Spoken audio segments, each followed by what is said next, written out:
update sa anti-drug operations at iba nilang accomplishments ang ating tatalakayin. Kasama si Attorney Joseph Frederick Calulot, ang tagapagsalita ng Philippine Drug Enforcement Agency o PDEA. Magandang tanghali po, Attorney Calulot, at welcome back sa Bagong Pilipinas ngayon. Magandang tanghali, Asikweng. Magandang tanghali rin po, Yusek Marge. Yes, sir. Sir, sa kabuuan, nasa magkano na po ang halaga ng nasamsa na droga ng pamahalaan sa first half ng taon? Tsaka ano pong uri ng pinagbabawal na gamot itong mga nasamsam na ito?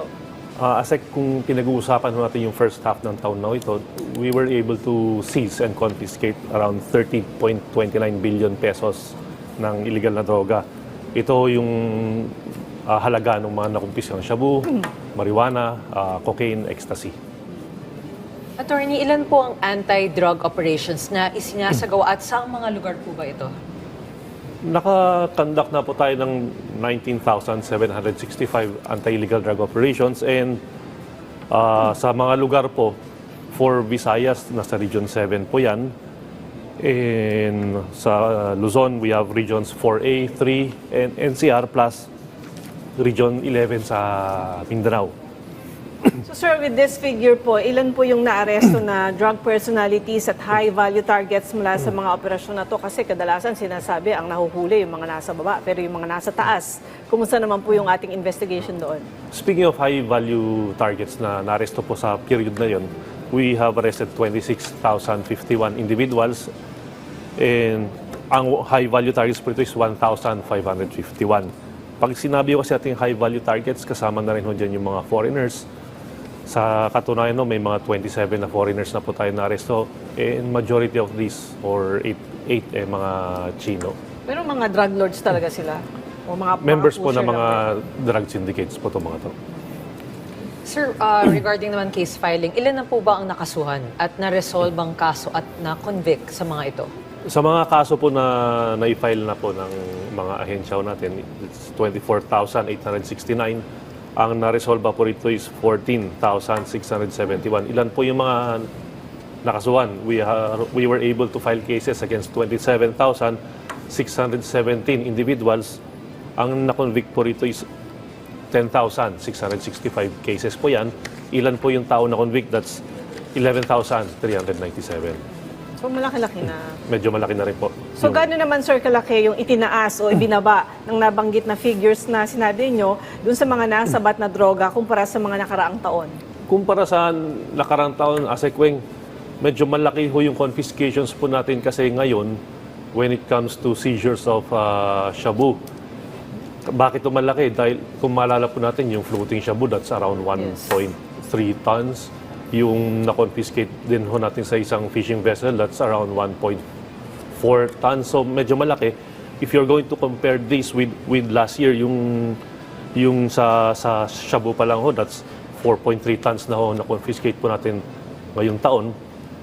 Compared po natin yung sa last year, that's around 1.7 lang po.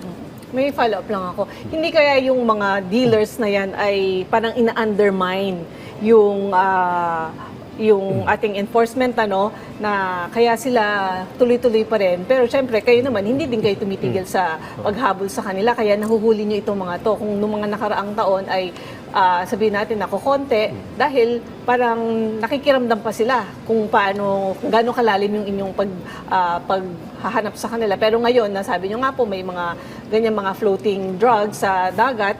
So, tingin ninyo, ina-undermine kayo, pero hindi nila alam na mas malalim po ang inyong ginagawang pagtatrabaho against them. Sa tingin po namin, Asekweng, hindi naman yung sa pag-undermine. Ang nangyari lang po, medyo malaki yung mga confiscations natin, nababawasan yung supply. So itong mga floating shabu, yung sa fishing vessel, ito na ho yung replenishment ho nila sana. Pero nakukuha pa rin ho natin. So nahuhuli po ba yung mga tao behind those? We were able to arrest one personality, yung sa fishing vessel po, sa foreigner. So nakapag-file na rin po tayo ng kaso ron. Yung sa mga persons involved, continuous pa ho yung ating investigation po dyan. Sir, follow-up lang din po dun sa tanong niya, no? Nagiging mas creative na po ba itong mga nag-ooperate po ng mga drug lords na to? And if yes, ano po ba yung mga instances na masasabi nyo na very creative na? Kasi ngayon, floating drugs na di ba, sir? Yes, Yusek, kasi marami yung modus ang ginagamit nitong mga drug personalities. Isa na ho dyan, yung floating shabu. pangalawa yung sa fishing vessel. And isa rin po yung they try to package it as food products. Gaya yung nangyari nung sa MICT kahapon. We were able to confiscate around 749 million pesos worth of shabu doon na itinago ho nila sa mga packages ng mga pagkain. So, there are a lot of ways on how these drug personalities were trying to bring in these dangerous drugs into the country. Yan yung mga paraan na ginagamit po nila. Sir, baba naman tayo sa barangay. Sir, ano po ba yung mga update sa mga idineklarang drug-free na mga barangay? Nadagdagan po ba ang bilang ng mga drug-cleared or drug-free barangays? Yes, Yusek, speaking of drug-cleared barangays, for the period January to June of this year, we were able to clear 4,027 barangays. Tama po yung sinabi ni Yusek Claire. Ngayon, kung to answer yung confusion na lumalabas sa media, we are coming up with data kasi na nilalabas natin, like total number of drug-cleared barangays. Yung lumabas doon sa media na 29,436 barangays na cleared, ito po yung na-clear na barangay mula pa noong 2017. And speaking of the period na naupo po yung ating presidente, that's 4,027 barangays. So, yun po yung sinasabi ho nilang discrepancy. Pero we don't see that as a discrepancy. There was only a miscommunication between our media partners at saka sa amin na sa hanay ho namin. Kung may if they would try to pin it on Yusek Claire, I would like to debunk that the buck stops with me. Ako na yung ako doon kasi kami yung naglabas ng data. There was a miscommunication. Nagkamali lang yung nailagay. Kasi dito nailagay is July 1, 2022 to May 31. So yung data po wala akong pagkakamali si Yusek doon. Yung data po na yun, tama po yung binigay niya. Ang akala po ng media friends natin mali. So wala akong mali doon. Actually lang kanina, doon sa press briefing, sinabi naman ni Yusek Claire na lahat ng data para sigurado kayo bago kayo maglabas ng storya ninyo, kunin nyo muna sa PIDEA. Yun naman actually sinabi niya yung kahapon para doon sa complete list. Tapos kanina inulit na naman niya na pakiusap bago nyo ilabas o tapusin ang inyong storya, kailangan kumpirmado ito yung detalye at saka galing mismo sa PIDEA. Yes, yes po. Kaya nga we were waiting for that media personality na lumapit to. Bigla na lang nilabas doon sa isang studio, hindi naman klinaro sa amin. Kaya we were waiting for that. Hindi naman po nangyari. So sir, anyway, paano naman po pinapalakas ng PIDEA yung inyong programa para makaiwas na o iwas yung mga tao, lalo ni mga kabataan, doon sa komunidad? Makaiwas na talaga totally sa drugs? Marami po tayong ginagawa na programa. One is yung pagkandak ng lectures sa ating mga paaralan. For the first 100 days po ng ating Director General, si Undersecretary Saganing Neres, we were already able to conduct 1,365 lectures.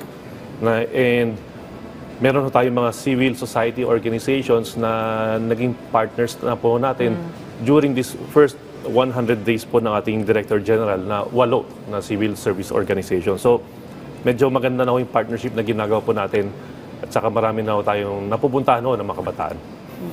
Maganda yung ganong programa, ASECWENG, kasi at least ni-involve yung community para hindi lang isang effort lang, at least whole of community ang approach po natin. Yes po. Pero sir, paano po ba sinisiguro na nananatiling effective ang mga operations na ginagawa po ng mga tauhan natin sa PIDEA? Kung paano napapasiguro po yun, Yusek, is meron na tayong batas. Meron din tayong jurisprudence when it comes to the witnesses. Bago po tayo mag-conduct ng operation, kunwari bypass operation, we already have our witnesses on board. Meron din tayong mga body-worn cameras. Ito po yung binigay na direktiba ng ating Supreme Court for our operatives to be wearing our body-worn camera. So, doon pa lang makikita na effective po. And during the marking and inventory of drug evidence, nandyan na rin po yung mga witnesses. So, wala akong masasabi yung mga tao na may recycling na nangyari kasi during the conduct of the inventory, nandun po yung mga insulating witnesses natin. Paano natin masasabi na nagkakaroon po ng recycling? So sir, kamakailan na sinaksihan ni Pangulong Marcos Jr. yung pagsira sa mga nasamsam na illegal na droga. Masusundan pa po ba ito para masiguro na wala pong recycling? Yes. Kasi magkakaroon po tayo ng panibagong batch po ng sisirain because when we destroyed the drug evidence that was witnessed by our President dun ho sa Kapas, Tarlac, hindi pa ho dyan kasama yung latest seizure ho natin dun sa isang fishing vessel. We are just waiting for the court order para pwede natin sirain yan. Kasi po kapag ka ang illegal na droga, meron na pong pending case, we cannot just destroy that without the necessary court orders po. Sir, paano po ba tinutugunan ng PIDEA ang direktiba ni Pangulong Marcos na pinalakas na kampanya laban sa illegal na droga, ngunit sa mapayapa at bloodless na paraan, sir? USEC to address that, meron po tayong mga balay silangan na na-establish nationwide. So we already established 608 balay silangan centers na kung saan individuals can go there for rehabilitation. Plus, we also have our regional public assistance desk na na-establish din noong 2023. Yung mga RPADs po natin, ang ginagawa po dyan, for every region, meron po tayong officer po dyan who will assist the individual who would want to undergo voluntary rehabilitation. Ilan na po na-establish natin? 566. Nagkaroon ho ba tayo ng improvement? Yes, because in 2023, during the establishment, 8 pa lang ho nag-seek ng assistance. Tumaas po siya noong 2024, naging 216. And this year, hindi pa ho tapos ang taon, 342 na. So makikita po natin na mataas po ang kanilang trust sa programs po ng ating gobyerno. And a lot of individuals right now are trying to undergo rehabilitation. So sir, hingi na rin po kami ng update sa programa ng PIDEA para naman dun sa pagbabago at rehabilitasyon ng drug offenders. Ilan po yung nakapagtapos na sa proseso at ilan po yung ongoing ang drug rehabilitation at saka kung ongoing din yung pagdadala ng mga i-rehabilitate doon ng mga individual. Asik doon po sa mga undergoing rehabilitation sa ating balay silangan, we have already 9,791 graduates. And out of those 9,791 graduates, 2,774 po rito ay nagkaroon na rin po ng employment. So hindi ho tumitigil na pagka lumabas ka diyan sa balay silangan, wala na po. Hindi ho, ginagawan din ho ng paraan ng ating mga partners po na magkaroon po ng employment itong mga to. Para may pagkaabalaan sila. Yes po. Ilan po yung ongoing? We have 1,493 individuals who are still ongoing rehabilitation. Sir, sa mga graduates po ba na yun, may bumabalik? Sa ngayon po, we are still monitoring yung kung meron pa magkakaroon ng relapse. Pero wala pa naman hong specific number na binigay po sa atin. Kaya patuloy po yung monitoring natin because that's also part na process dun po sa ma-declare ng isang barangay is drug-free. Kasi iba po yung drug-cleared, iba po yung drug-free. Sir, can we discuss that further? Just to ano lang. Kasi medyo nakakalito po pag sinasabing drug-cleared, ano po ba meaning yun? Anong difference yun sa drug-free? Ayun po.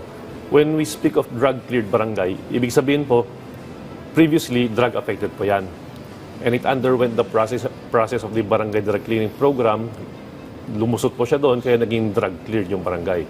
Now, when you speak of drug-free, the barangay was previously declared as drug-unaffected or drug-cleared. When we speak of drug-unaffected yung barangay, mula pa ho noon, hindi pa ho yan nagkaroon ng reported cases with regard to dangerous drugs. Now, yung sa drug-cleared po, meron po tayong validation po na ginagawa dyan. Same with the drug-unaffected barangays, may mga validation po tayong ginagawa.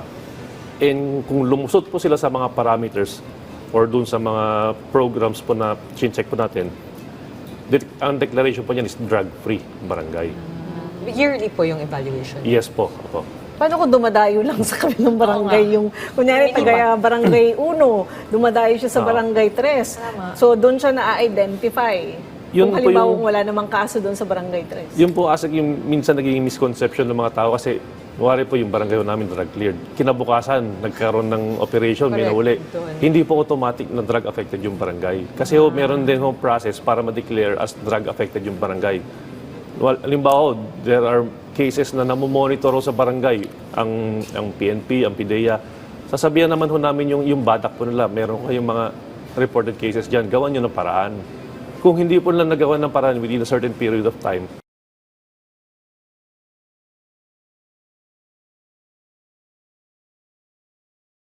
Kasi may mga ibang LGUs umaalma kasi syempre napapabalita sa news na doon nangyari yung Yes. operations kahit wala naman minsan kasi napadaan lang, 'di ba? Oo. Doon nagpang-abot. Doon nagpang-abot, doon nahuli, tapos automatic sa kanila na hindi na pala sila drug free or Oo. drug cleared. na may misconception lang po yun. Kasi minsan parang hindi ka naman gagawa sa sarili mong community dahil kilala ka. Kilala diba? ka eh. Oo. So, dadayo ka talaga sa ibang lugar. diba? Yes, yes Yun yung po, po. tendency. Sir, ano naman po ba yung prioridad ng PIDEA para sa pagpapalakas ng kakayahan ng mga tauhan ninyo? Isa po rito yung establishment po ng PIDEA Academy sa may Tanay Rizal. Ongoing pa ho siya ngayon, so hindi pa siya tapos. Pero hopefully, by the time na matapos po yung term ng ating presidente, tapos na po itong academy po natin. We also have continuous yung hiring. Dahil kulang pa rin po tayo ng personnel, we are still conducting yung mga hiring po ng drug enforcement officers plus yung mga admin tech na individuals. Kasama rin po rito yung procurement po ng ating mga mobility gaya ng mga sasakyan. So, patuloy po yung mga training din na binibigay sa mga ahente po natin. Hindi lang po sa mga bagong ahente, kundi yung mga tapos na po sa training ng academy natin, continuous po yung training. Same also with our chemists, yung ating mga lawyers, may mga training po tayo mga binibigay. Plus yung mga partnership din natin with other agencies po. Nasaan po yung academy niyo? Sa Baguio po ba? Sa Tanay Rizal po Sa yung Tanay ginagawa po Rizal. ngayon. But our existing academy is in Cavite po, dun po sa may PNPA. Okay.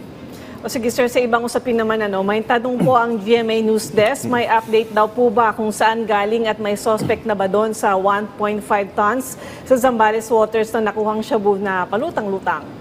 Yung sa floating shabu ho, dun sa may Zambales, kaugnay po niyan, yung malalaw po ninyo may nahuli po tayong fishing vessel. So, if we are looking at the packages na nakuha natin sa fishing vessel, plus dun sa floating shabu, parehas po yung packaging po nila. Saan po nanggaling po ito? Dun ho sa may Golden Triangle area. Kung tatanungin po saan po ba yung Golden Triangle area, ito po yung boundaries ng Myanmar, Thailand, and Laos. So doon po nanggaling yung mga lumutang na shabu. Doon din po nanggaling yung mga na-confiscate po doon natin sa fishing vessel na may naaresto po tayong isang individual. So may foreign entities involved, sir. Meron po. Sir, balikan lang natin yung 749 million pesos na halaga ng shabu na nadiskubre sa loob ng mga balikbayan box sa Manila International Container Port. May update na po ba sa investigation dito? Kahapon po, yan po yung nabanggit ko kanina na meron po tayong na-confiscate po na mga shabu dyan po sa may MICT. And ang nangyari po dyan, tinago po na, they concealed this shabu doon sa mga food packages. Ngayon po, we are conducting our follow-up operations doon po sa mga consignees because most likely, yung consignees, iba yung pangalan. Although, identified naman yung pangalan. Sa consignee, patuloy po yung ating mga follow-up operation. No? Okay sir, panghuli na lang mensahe o paalala nyo na lang po sa ating mga kababayan. Ang paalala na lang po ng PIDEA sa ating mga kababayan kung sakali meron po silang napapansin na kahina-hinalang activity sa kanilang barangay, maaari po nilang isumbong sa PIDEA yan. Meron po tayong hotline. That's 0995-354-7020. Again, that's 0995-354-7020. Or you also have 0931-027-8212. That's 0931-027-8212. Yan po yung isumbong mo sa PIDEA. Kung meron po silang napapansin na kahina-hinala o meron na silang kapitbahay na alam mo nila nagbebenta ng illegal droga, isumbong po nila rito. We will validate the information and we will come up with the proper action po sa Paano kanila. naman po yung security nung tumawag? Hindi ho namin tinatanong yung pangalan ho nung Pero yung tumawag. identification doon sa number. Yung sa identification, hindi rin po namin binibigay ho yan doon sa mismo na huli, hindi rin namin pinapakalat po yan. All of the information are confidential, kaya makakasiguro po sila na safe po sila. Okay. Maraming salamat po sa inyong oras. PIDEA spokesperson, Attorney Joseph Frederick Calvillo. Maraming salamat po. Thank you, sir.